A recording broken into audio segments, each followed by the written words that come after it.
الحمد للہ رب وعلى جميع الانبیاء والمرسلین وعلى الملائکۃ المقربین وعلى آلہ واصحابہ اجمعین ان اللہ وملائکتہ یصلون علی النبی یا ایھا الذین آمنوا صلوا علیہ وسلموا تسلیما اللہم صلی وسلم وبارک علی حبیبک سیدنا محمد وعلی آلہ واصحابہ اجمعین۔ حضرت تقدس مآب خطیب ذیشان علامہ محمد شکیل احمد صاحب قبلہ دامت برکاتہم العالیہ و تقدس مآب خطیب جلیل حضرت علامہ عامر صاحب قبلہ کامل جامع نظامیہ خطیب مسجد حاضہ دامت برکاتہم العالیہ و جمیع عظیم المرتبت جلیل القدر علماء کرام وارثین علوم مصطفیٰ صلی اللہ علیہ وسلم و جمیع بزرگان ملت و بانیان محفل ادام اللہ فیوزہم العالیہ قابل قدر جمیع سامعین کرام حفظہم اللہ تعالی۔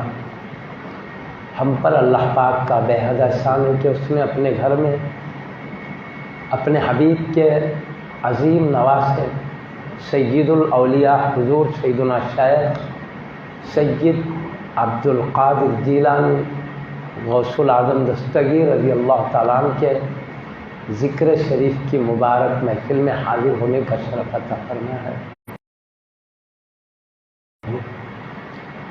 ابھی کچھ دیر پہلے ہم نے ایک عظیم المرتبت خطیب ذیشان حضرت علامہ محمد عظیم صاحب قبلہ کامل جامع نظامیہ دامت برکاتہم العالیہ سے حضور سیدنا شیخ محی الدین عبد القادر جیلانی غوث العظم دستگیر رضی اللہ عنہ کی شان میں بصیرت افروز خطاب جلیل سننے کا شرف حاصل کر رہے تھے۔ میں سمجھتا ہوں ہمارے اور عظیم جلیل علماء کرام نے بھی خطابت کیا ہوگا، میں نے سنا نہیں ہے۔ اللہ تعالیٰ ان مبارک خطابات کی برکت سے ہمیں حضور سیدنا شیخ عبد القادر جیلانی غوث العظم دستگیر رضی اللہ عنہ کے محبت ادب کا چراغ جو جل رہا اس کی روشنی میں اور اضافہ فرمائے اور ان کی پیروی ہم کو بھی ان کی طرح قرب الہی کی زندگی گزارنے کی سعادت عطا فرمائے، ان کے نقش قدم پر چلتے ہوئے ہماری آنے والی زندگی کو اللہ کامیابی عطا فرمائے۔ یہ عام طور پہ اولیاء اللہ جس مہینے میں پردہ کرتے ہیں ہمارا طریقہ ہے اس مہینے میں ان ولیوں کا ذکر کیا جاتا ہے۔ یہ ربیع الثانی حضور غوث پاک رضی اللہ تعالیٰ عنہ کے وصال شریف کا مہینہ ہے، اس مناسبت سے اس میں ان مقربین کرام نے اللہ کے ان پاکیزہ بندوں نے حضور سیدنا شیخ سید عبد القادر جیلانی غوث العظم دستگیر رضی اللہ عنہ کا ذکر مقرر کیا ہے۔ یہ اللہ کے دوستوں کے ذکر سے ہمارے دلوں میں ان کا ادب ان کا احترام محبت میں اضافہ ہوتا ہے۔ اللہ کے دوستوں سے جتنی محبت زیادہ ہوگی ادب احترام بڑھے گا، ایمان اتنا زیادہ قوی ہوگا، پھر ان کی پاکیزہ زندگی سننے سے ہم کو بھی ان کی طرح بننے کا جذبہ پیدا ہوگا، جس کی وجہ سے ہم ان کی طرح راہ پر چل کر اپنے آپ کو آنے والی زندگی میں کامیاب بنا سکتے ہیں۔ اس لیے قرآن کریم میں بھی کئی جگہ اللہ نے اپنے دوستوں کا ذکر فرمایا ہے۔ احادیث شریفہ میں اللہ کے حبیب صلی اللہ علیہ وسلم نے اپنے محبوب بندوں کا اللہ کے محبوب بندوں کا ذکر فرمایا ہے۔ اولیاء اللہ کی کتابوں میں اولیاء اللہ کی شان عظمت سیرت بیان کی گئی ہے۔ آدمی دو وجہ سے اچھوں کی صحبت سے بھی اچھا ہوتا ہے، اچھوں کے ذکر کو سننے سے بھی اچھا ہوتا ہے۔ صحبت کا بھی اثر ہے، ذکر کا بھی اثر ہے. جیسے ہم سنتے ہیں انہوں نے اچھے ہم بھی اچھے کام کریں، اللہ کی نوازش کرم ہم پر بھی ہوگی، جذبہ پیدا ہوتا ہے. اس لیے معزز سامعین کرام، اللہ کو پسند بھی ہے محبوب بندوں کا ذکر. اس لیے ارشاد ہو رہا ہے ذکر الانبیاء عبادت و ذکر الاولیاء کفارۃ للذنوب. انبیاء کا ذکر کرنا اللہ اپنی عبادت میں شمار کر لیتا ہے. اولیاء اللہ کے ذکر سے گناہ مٹ جاتے ہیں، گناہوں کا کفارہ. یہ جتنے محبوبوں کا ذکر ہوتا ہے تو کیوں ہوتا ہے؟ رب کے محبوب ہے، میرے اللہ کے دوست ہے، تو اللہ سے ان کا کنیکشن لگا ہوا ہے. تو ان کے ذکر کا اصل مقصد اللہ کی ذات ہے. یہ میرے رب کے مطیع فرما بردار ہے، یہ میرے رب کی مرضی کے موافق زندگی گزارنے والے ہیں. اللہ کے ساتھ ان کا قرب ہے، انہوں نے زندگی رب کی رضا کے لیے گزاری ہے. اس سے ذکر سے کنیکشن رب العالمین کا لگا ہوا ہے، رب کی وجہ سے ان کا ذکر ہوتا ہے کیونکہ یہ رب کے محبوب ہیں. اس طرح ان کا ذکر رب العالمین کی رضا کا سبب بن جاتا ہے. حضرت سیدنا موسیٰ کلیم اللہ علیہ الصلوۃ والسلام سے اللہ نے پوچھا، اے موسیٰ میرے لیے تم کیا کام کرتے ہو؟ کہا میں نمازیں پڑھتا ہوں، روزہ رکھتا ہوں، زکوٰۃ حج سب کرتا ہوں. تو کہے نماز تو تمہارے فائدے کی چیز ہے، روزہ تو تمہارے کو دوزخ سے بچانے کی ڈھال ہے، تمہارے فائدے کی چیز ہے، صدقات و زکوٰۃ تو تم کو محشر کے میدان میں سایہ کریں گے، تمہارے فائدے، عبادتیں پورے تمہارے فائدے کی چیز ہے، میرے لیے کیا کرتے ہو؟ تو حضرت سیدنا موسیٰ کلیم اللہ علیہ السلام نے عرض کیا اللہ تیرا کام کیا ہے، تیرے لیے کام کیا ہوتا ہے؟ تو کہا میری خاطر میرے کسی دوست سے چاہنا یہ میرے لیے کام ہے، کیونکہ اپنی کوئی غرض نہیں ہے، صرف یہ ہے کہ یہ میرے رب کا دوست ہے، رب کی وجہ سے محبت ہو گئی. میرے رب میرے دوست سے محبت کرنا میری خاطر یہ میرے لیے کام ہے. تو اس میں غرض کچھ نہیں ہے، صرف کیا ہے اللہ سے محبت ہے، اس کے محبوب کو دیکھے اس سے بھی محبت ہو گئی. یہ بات بہرحال ہم بڑے سعادت مند ہیں. غوث پاک رضی اللہ تعالیٰ عنہ کو تو اللہ نے سارے ولیوں کا سردار و امام بنایا. جیسا آپ اعلیٰ مقام رکھتے ہیں ویسا آپ کا اعلیٰ تقویٰ ہے، جتنا اعلیٰ تقویٰ ہے اتنا اعلیٰ مقام ہے. اب علم شریعت میں، علم معرفت میں، ہر ایک میں آپ اعلیٰ ہیں. آپ ہر اعتبار سے دیکھو، حدیث کے جاننے والے، فقہ کے جاننے والے، تفسیر کے جاننے والے، عربی ادب کے ماہرین، ان کے نظروں میں ہر قسم کی تفسیر گزری ہوئی تھی. وہ بھی عرب کے علاقے کے، اس زمانے کے باصفا علماء، بڑے درجے کے علماء. ان کو کاپی قلم لے کے بیٹھنے کی کیا ضرورت تھی؟ سمجھ سکتے نا. تو وہ بھی جانتے تھے. غوث اعظم دستگیر رضی اللہ عنہ کے زبان مبارک سے وہ کلمات نکل جاتے ہیں جو ہم کو تفسیروں میں بھی، حدیثوں کی شروحات میں بھی دیکھنے کو نہیں ملتا. تو اللہ نے وہ اعلیٰ علم آپ کو دیا تھا. سیرت میں ہے بالکل. ایک ایک محفل میں 400 علماء دوات قلم لے کے بیٹھتے تھے. میرے کہنے کا مقصد اللہ علم شریعت میں، علم طریقت و معرفت میں بھی اعلیٰ مقام عطا کیا، تقوی میں بھی اعلیٰ مقام عطا کیا، پھر حبیب کے خاندان کا شہزادہ بنایا، تمام کمالات کو جمع کر کے ولیوں کا سردار بنایا. اب ایسے ہی سردار نہیں بنے.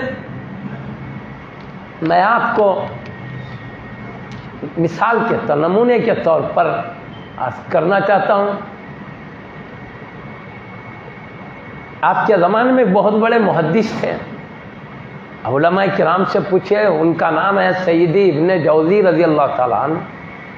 ایسے عظیم محدث، ان کے حدیث کی سند پر اتنی کڑی نظر ہوتی تھی، کون راوی کیا ہے. اگر کوئی کہتا یہ حدیث بالکل صحیح ہے تو آپ کہتے تھے اس میں راوی کمزور ہے، کیسے صحیح ہو سکتی. تنقید کرنے میں اعلیٰ مقام تھا. وہ تنقید کون کر سکتے ہیں؟ وہ بھی وقت کے بڑے بڑے علماء پہ جو علم کے انتہائی اعلیٰ مقام پر فائز ہو.